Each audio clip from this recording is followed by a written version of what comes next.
Alléluia. Gloire à Dieu. Je vous invite à lire dans les Actes des Apôtres, chapitre 19. Certainement que ce qu'on va dire a été déjà dit par des hommes de Dieu, il n'y a pas de souci. Qu'importe, l'essentiel c'est que nous allons prier pour que Dieu nous fasse du bien. Actes des Apôtres. Vous voyez, si on peut se tenir debout, chapitre 19, verset 1 au verset 7. Il a dit ceci: pendant qu'Apollos était à Corinthe, Paul, après avoir parcouru les hautes provinces de l'Asie, arriva à Éphèse. Ayant rencontré quelques disciples, il leur dit: avez-vous reçu le Saint-Esprit quand vous avez cru? Ils lui répondirent: nous n'avons pas même entendu dire qu'il y a un Saint-Esprit. Il dit: de quel baptême avez-vous donc été baptisés? Et ils répondirent: du baptême de Jean. Alors Paul dit: Jean a baptisé du baptême de repentance, disant au peuple de croire en celui qui venait après lui, c'est-à-dire en Jésus. Sur ces paroles, ils furent baptisés au nom du Seigneur Jésus. Lorsque Paul leur eut imposé les mains, le Saint-Esprit vint sur eux et ils parlaient en langue et prophétisaient. Ils étaient en tout environ 12 hommes. Amen. Père Saint, Père juste, Dieu de l'univers, Créateur du ciel et de la terre, merci de bénir ce moment. Merci pour la présence du Saint-Esprit dans ce lieu. Merci de m'avoir dévancé. Merci pour l'onction qui est sur moi, ma langue qui est déliée, mes oreilles qui sont ouvertes, mes yeux ouverts. Merci pour la puissance de Dieu qui est sur moi, la grâce et la faveur de Dieu. Merci pour la bénédiction qui coule sur moi pour se déverser sur le peuple. Bénis le peuple maintenant, Seigneur. Ouvre les cœurs, ouvre l'esprit des uns et des autres. Sois au milieu de nous, sois présent, fortifie les vies et bénis. Que toute la gloire, la louange et l'honneur te reviennent, Père. C'est au nom de Jésus que nous avons prié. Amen. Gloire à Dieu. Embrasé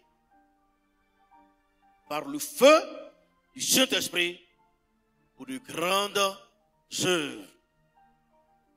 Et je vous propose ceci comme sous-petit thème: avez-vous reçu le Saint-Esprit quand vous avez cru?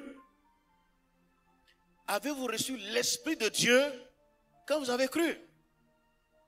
Ne vous pressez pas de répondre. Je sais que vous diriez oui, mais ne vous pressez pas. L'histoire nous raconte que Paul, un grand homme de Dieu, un apôtre de Jésus, rempli du Saint-Esprit, est arrivé dans une ville appelée Éphèse. Quand il est arrivé à Éphèse, il a trouvé des disciples, des chrétiens, au nombre de 12. Peut-être qu'il devait avoir des femmes. Vous savez que la Bible, quand on parle des chiffres, on parle des hommes, on ne parle pas de femmes. Peut-être qu'il y avait des femmes. Peut-être qu'il y avait des enfants. Certainement, il pouvait être plus que 12, mais les hommes qui avaient été comptés étaient 12. Donc, une petite église. Paul les a assistés. Certainement, il les a entendus prier. Quelqu'un a pris la parole, il a parlé. Il a vu l'ambiance qui régnait. Et comme Paul était un apôtre, quelqu'un qui ouvrait beaucoup d'églises, qui évangélisait et qui gagnait des églises, il ouvrait des églises. Il trouvait même le plaisir d'aller où Jésus n'avait pas encore été annoncé pour ouvrir des églises. Et quand il ouvrait une église, il savait ce qui se passait. Il trouvait des hommes, des juifs ou des païens qui n'avaient pas la connaissance de Jésus. Donc des gens qui n'étaient pas nés de nouveau, remplis de l'Esprit de Dieu. Et quand il a annoncé l'évangile et que ces gens recevaient Jésus, ils savaient ce qui se passait. Il y avait une atmosphère de joie. Car en effet, la Bible dit, le royaume de Dieu, ce n'est pas le manger, le boire, mais c'est la justice, la paix et la joie par le Saint-Esprit. Donc quand quelqu'un est né de nouveau, quand quelqu'un est justifié, quand quelqu'un est pardonné, ce qui suit, puisqu'il est introduit dans le royaume, c'est la justice, c'est la paix et la joie. La justice, c'est quoi? C'est le fait d'être justifié par Dieu. Tu es pécheur, tu reçois Jésus et tu es justifié. Dieu te pardonne tes péchés. Dieu te lave, Dieu te nettoie. Quand Dieu te regarde désormais, il voit en toi la justice de Jésus de Nazareth, son fils. Donc tu es justifié. Il n'y a plus de condamnation pour ceux qui sont en Jésus. Quand Dieu te regarde, il n'y a plus de condamnation. Donc en toi et Dieu, il n'y a plus de querelle. Il n'y a plus de condamnation. Tu es juste devant Dieu. Amen. Tu es juste devant Dieu. Donc tu es justifié. Et quand quelqu'un est justifié, ce qui suit la justification, c'est la paix et la joie.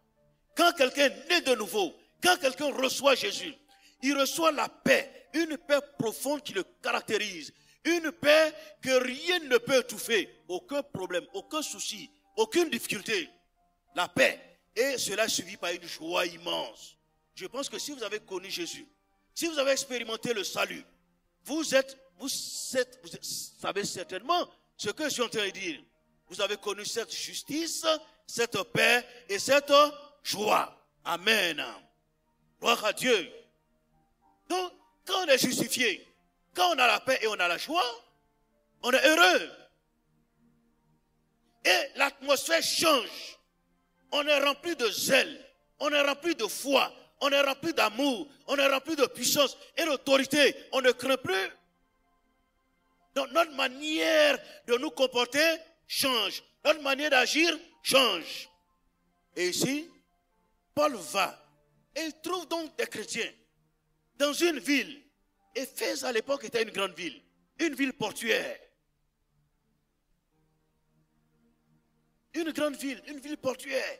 Et ce qui caractérisait Éphèse, c'était l'idolâtrie et le péché sexuel.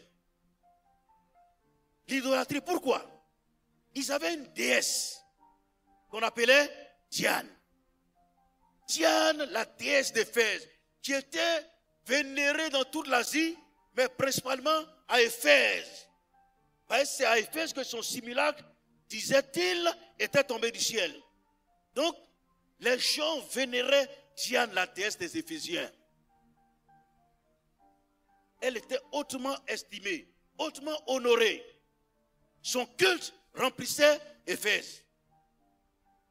Donc, c'est une ville portuaire, une ville riche, une ville idolâtre, une ville remplie de péchés, péchés sexuels, des adorations sexuelles, toutes sortes de dépravations. Et fort heureusement, dans cette ville, il y a une petite communauté chrétienne, une petite église.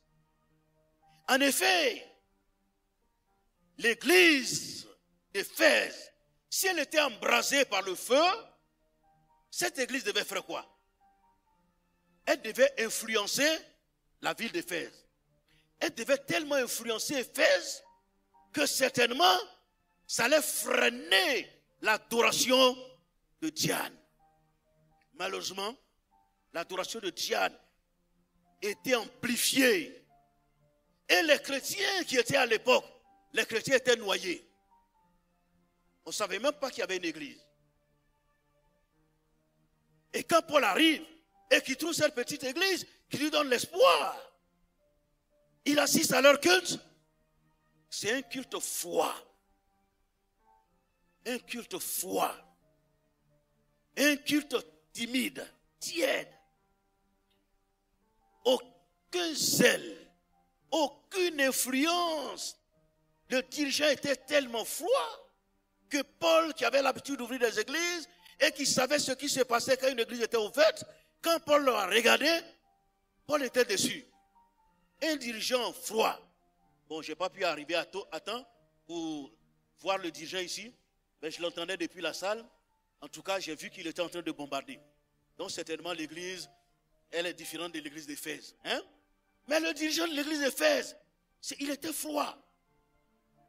Aucun zèle. Quand ils se mettent à prier, On entendait les mouches voler. L'église était tellement tiède, tellement froide.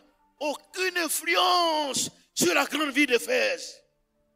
Aucune autorité, aucune puissance. Une église fade. Les louanges étaient froides. L'adoration tiède. Une église remplie de malades, de nécessités. Alors Paul regarde, il observe. Il a l'habitude de bâtir des églises, de voir les églises. Quand il bâtit une église, il sait ce qui se passe. La chaleur, le feu, la puissance, l'onction. Il voit ça. Et puis il voit une autre église totalement différente. Alors il est là, il regarde. Et il demande, avez-vous reçu le Saint-Esprit quand vous avez cru? Est-ce que vous avez reçu le Saint-Esprit? Les gens ne savaient pas pourquoi ils posaient la question. Logiquement, dans nos églises d'aujourd'hui, un homme de Dieu arrive, on l'a affecté dans une église, il arrive, il aurait pu demander, mais vous avez combien en banque? Dans votre compte, il y a combien? Vous avez combien en banque? Est-ce que vous avez assez d'argent pour me soutenir, pour m'aider, pour que je puisse être épanoui, pour prêcher la bonne nouvelle? Combien avez-vous dans votre compte? C'est la question que Paul aurait dû poser. Mais contrairement, il ne pose pas cette question. Il pose la question, avez-vous reçu le Saint-Esprit quand vous avez cru? Alléluia! Est-ce que vous avez reçu le Saint-Esprit quand vous avez cru? Parce qu'à l'intérieur de Paul, quelque chose se passait. Je vous sens tiède, je vous sens froid, je ne vous sens pas chaud, je ne vous sens pas vif. L'Esprit de Dieu ne nous donne pas un esprit de timidité pour être dans la crainte et de la peur. Mais je sens que vous êtes timide, vous êtes craintif, vous êtes peureux, vous êtes froid. Est-ce que vous avez reçu le Saint-Esprit? Et leur réponse va donner raison à Paul. Il dit ceci, nous n'avons même pas entendu dire qu'il y a un Saint-Esprit. Tu parles de quoi, Paul? Saint-Esprit. On n'a jamais entendu parler du Saint-Esprit. On ne sait pas de quoi tu parles. Il dit, mais quel baptême avez-vous reçu? Le baptême de Jean. Depuis le temps de Jean, son temps est passé, Jésus est venu. Jésus a prêché, il a guéri des malades, il a fait des miracles. Il est mort, ressuscité. Il a envoyé ses apôtres, prêché partout. Et vous êtes toujours au stade de Jean-Baptiste. On n'a même pas entendu parler du Saint-Esprit. De quel baptême avez-vous été baptisé? Le baptême de Jean. Alors Paul dit, je comprends maintenant. Je comprends maintenant. Pourquoi vous êtes ainsi? Pourquoi vous êtes tiède? Pourquoi vous n'êtes pas chaud? Pourquoi vous n'êtes pas bouillant? Pourquoi vous n'êtes pas fervent d'esprit? Pourquoi vous n'êtes pas zélé? Je comprends, dit Paul. Pourquoi vous êtes ainsi? Oui, mes chers amis, mes chers frères et sœurs, le résultat du baptême dans le Saint-Esprit. Alors Paul les a baptisés au nom de notre Seigneur Jésus. Et la Bible dit quand il les a baptisés, il leur a imposé les mains. Et quand il a posé ses mains sur eux, ils ont été remplis du Saint-Esprit. Alléluia. La Bible dit, ils parlaient en langue et ils prophétisaient. Ils avaient reçu l'onction. Le feu était descendu sur eux. Ils parlaient en langue. Comme le jour de la Pentecôte. Ils prophétisaient. Alléluia. On les entendait parler en langue et prophétiser. Gloire à Dieu. Alléluia. Et le résultat, cette église va être transformée. L'église va changer. Et vous verrez, plus tard, dans Apocalypse chapitre 2, verset 1, quand Paul s'adresse à l'église d'Éphèse, Paul dira, non, quand Jésus s'adresse à l'église d'Éphèse, il dit, je connais ton travail, ta persévérance. Tu as souffert à cause de mon nom. Tu ne t'es pas lassé. Ce que j'ai contre toi, c'est que tu as abandonné quoi? Ton premier amour. Ça veut dire que quand Paul est passé, quand Paul a prié pour eux, qu'ils ont reçu l'Esprit, ils étaient remplis d'amour. Ils étaient fervents, ils étaient puissants. L'amour de Dieu les embrasait. Alléluia. Et ils ont souffert pour le nom de Jésus. Ils étaient persévérants. Plus rien ne pouvait les détourner de la foi. Amen.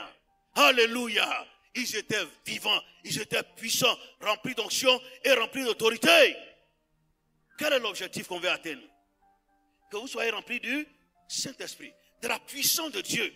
Que vous soyez loin de la puissance de Dieu pour annoncer la bonne nouvelle, gagner des âmes, sauver les perdus, que vous ayez l'onction de Dieu et que vous puissiez manifester les dons du Saint-Esprit. Oui, le Seigneur est avec nous. Le Saint-Esprit est là. Dieu veut te remplir de son esprit comme il l'a fait pour les Éphésiens. Alléluia. Dieu veut te remplir de son esprit. Dieu veut t'emmener de passer à un stade, à un autre stade, d'une dimension à une autre dimension. Alléluia. Dieu veut t'emmener dans les hauteurs. Dieu veut t'emmener dans sa puissance, dans sa gloire, dans sa grandeur. Alléluia. Dieu veut te oindre de son esprit. Dieu veut te oindre pour que tu sois rempli du Saint-Esprit et que tu manifestes les dons spirituels. Gloire à Jésus. Gloire à Jésus. Alléluia. Peuple de Dieu, nous sommes là pour vous mobiliser, pour que vous puissiez annoncer la bonne nouvelle, gagner des âmes, délivrer des captifs. Je voudrais vous donner un exemple. Dans l'évangile de Jean au chapitre 4, une femme qu'on appelle la Samaritaine, une pauvre femme, elle est venue puiser de l'eau et ce jour-là, de façon fortuite, elle a rencontré Jésus. Jésus avait envoyé ses disciples aller chercher la nourriture. Elle rencontre Jésus. Pour un juif, il ne devait pas engager une conversation avec elle. Elle était samaritaine et puis elle était femme. Mais Jésus l'a fait. Parce qu'il est plus qu'un juif. Il est le Fils de Dieu. Alléluia. Il a parlé à la femme. Et il a démontré à la femme sa vie. Elle avait eu plusieurs maris. Elle vivait avec quelqu'un qui n'était même pas son mari. Quand Jésus lui a parlé, elle a été tellement convaincue qu'elle a laissé sa cruche. Elle est partie en ville. Et elle a dit aux gens, venez voir un homme qui m'a dit ce que j'ai fait. Ne serait-ce pas le Christ? Venez voir un homme. Regardez une pauvre femme arrêtée sur la place publique en train de crier. Venez voir un homme qui m'a dit ce que j'ai fait. Ne serait-ce pas le Christ? Et les gens commençaient à l'entourer. Venez, venez voir un homme. Dès que cette femme rencontre Jésus, elle devient évangéliste. Alléluia. Sur la place publique, elle parle. Elle parle de Jésus. Venez voir un homme. Et les gens viennent. Et il y a une foule qui la suit. Et elle emmène la foule à Jésus. Et les gens diront plus tard, ce n'est pas seulement à cause de ce que tu as dit. Nous-mêmes, nous l'avons entendu. Et nous savons qu'il est le sauveur du monde. Alléluia. Les gens doivent savoir que Jésus-Christ est le sauveur du monde par ton action que tu vas poser. Les gens doivent savoir que Jésus-Christ est le sauveur de ce monde. Alléluia. Jésus est le sauveur du monde. Amen. Mais là où il y a un hic, cette femme, elle était samaritaine. Elle n'était pas baptisée d'eau. Elle n'était pas née de nouveau. Elle n'était pas sauvée. Vous m'entendez? Elle n'avait aucune connaissance de ce que nous avons des évangiles, les 4 évangiles. Elle n'avait pas une grande connaissance. Elle ne savait pas grand chose. Mais quand elle a vu Jésus, elle a rencontré Jésus, elle est devenue une grande évangéliste. C'est ce que je dis souvent au peuple de Dieu. Si une femme qui n'est pas née de nouveau, une femme qui n'est pas convertie, une femme qui n'est pas baptisée d'eau et du Saint-Esprit a amené une foule à Jésus. Si toi, qui es une chrétienne, née de nouveau, qui connais la parole de Dieu, qui est baptisée d'eau et du Saint-Esprit, tu as l'Esprit de Dieu en toi, si tu n'arrives pas à faire cette œuvre, c'est qu'il y a un problème. On est d'accord? C'est qu'il y a un problème. Pourquoi nous, les enfants de Dieu, d'aujourd'hui les chrétiens, n'arrivons pas à faire cette œuvre? Pourquoi? Pourquoi on n'arrive pas à gagner des âmes? Pourquoi? Un jour, Jean et son frère Jacques, ils ont dit à Jésus, nous avons vu un homme qui chasse des démons en ton nom. Il chasse des démons en ton nom, mais il ne nous suit pas. Et nous l'en avons empêché. Jésus dit, pourquoi vous l'avez empêché? Pourquoi l'empêchez-vous? Quelqu'un qui ne suit pas Jésus, il n'est pas parmi les apôtres. Jésus ne l'a pas envoyé spécialement. Jésus ne l'a jamais rencontré. Il n'a jamais rencontré Jésus. Jésus ne l'a pas béni. Il ne lui a pas donné une onction. Jésus ne lui a rien donné. Il a entendu que Jésus chasse les démons. Il a entendu que Jésus a envoyé ses disciples. 12 d'abord, après 70. Et les disciples sont partis et ils ont chassé des démons au nom de Jésus. C'est tout ce qu'il a entendu. Et il a cru. Et il a utilisé le nom de Jésus pour chasser des démons. Je dis, quelqu'un qui n'est pas né de nouveau, baptisé de l'eau du Saint-Esprit, il a entendu que le nom de Jésus chasse les démons. Et il se saisit du nom de Jésus et il chasse les démons. Est-ce que tu as une raison de ne pas chasser les démons? Est-ce que tu as une raison de ne pas faire l'œuvre de Dieu? Est-ce que tu as une raison devant le Seigneur? Tu n'as aucune raison. Cet homme-là, au dernier jour, va se lever et il va condamner l'Église. Parce qu'il a juste entendu parler de Jésus, il a utilisé ce nom et il a chassé des démons. Alors qu'il y a des gens qui sont nés de nouveau, remplis du Saint-Esprit et qui n'arrivent pas à chasser des démons. C'est dommage. Peuple de Dieu, nous sommes là pour vous dire que vous êtes le peuple de Dieu. Vous êtes nés de nouveau. Vous connaissez Jésus. Vous avez la parole de Dieu. Donc vous êtes capable de gagner des âmes. Vous êtes capable de chasser les démons. Il y a une seule personne qui a dit Amen. Vous ne pensez pas que vous êtes capable de chasser les démons?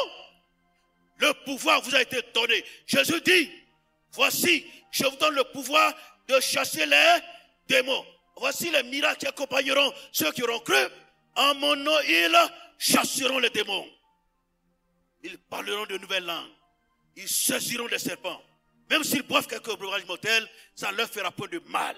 Oui, Jésus nous a donné l'autorisation. Jésus a donné le pouvoir. Jésus a donné le nom qui est au-dessus de tous les noms. Et il nous a donné le Saint-Esprit.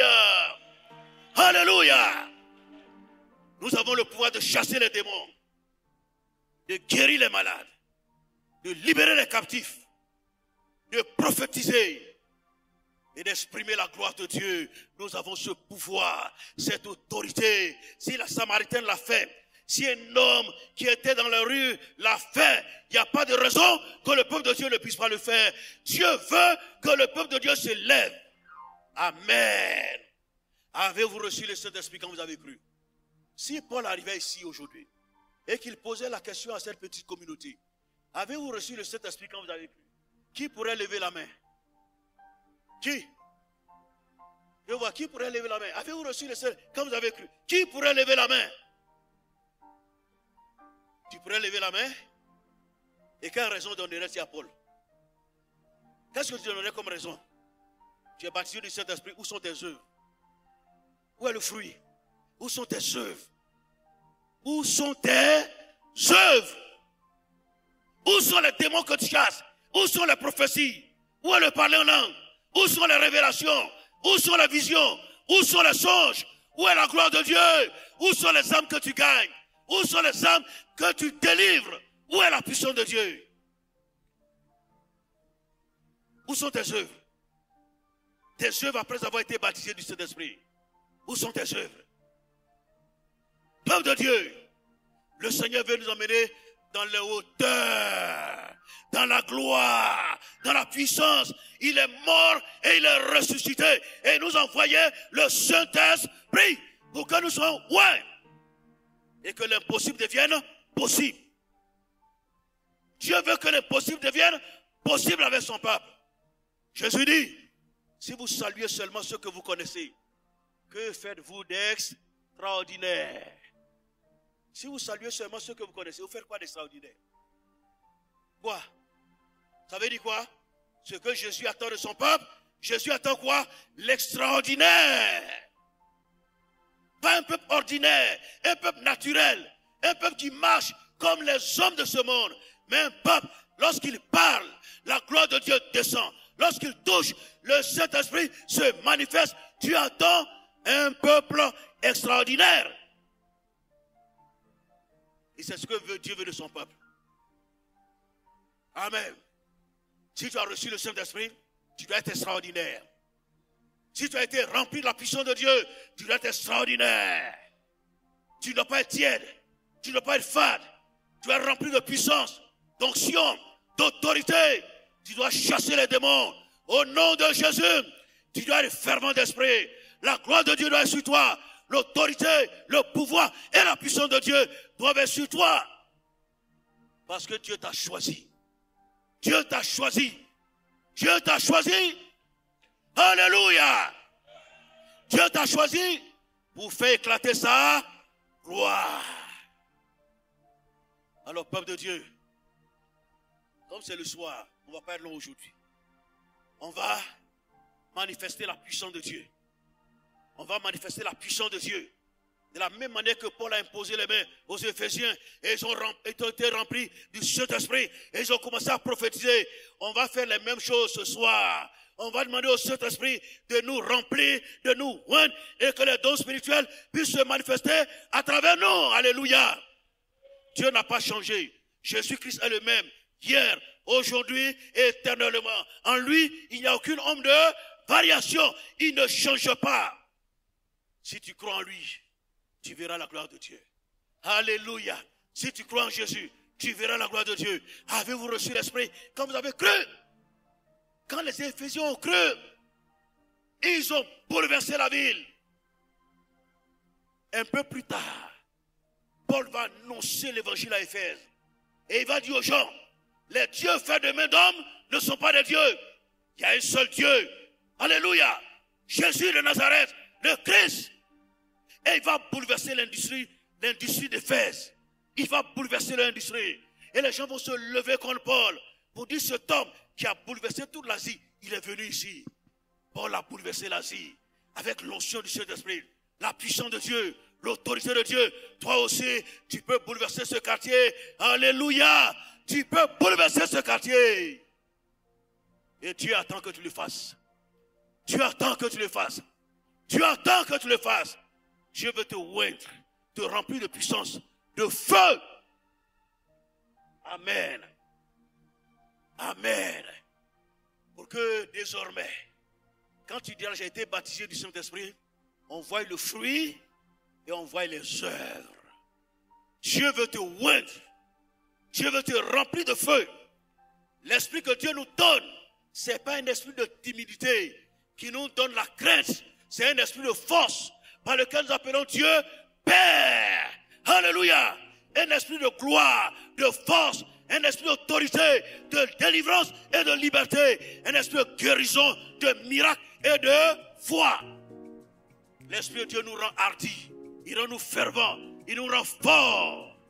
Pour la gloire de Dieu. Que Dieu vous bénisse. Au nom de Jésus. Amen.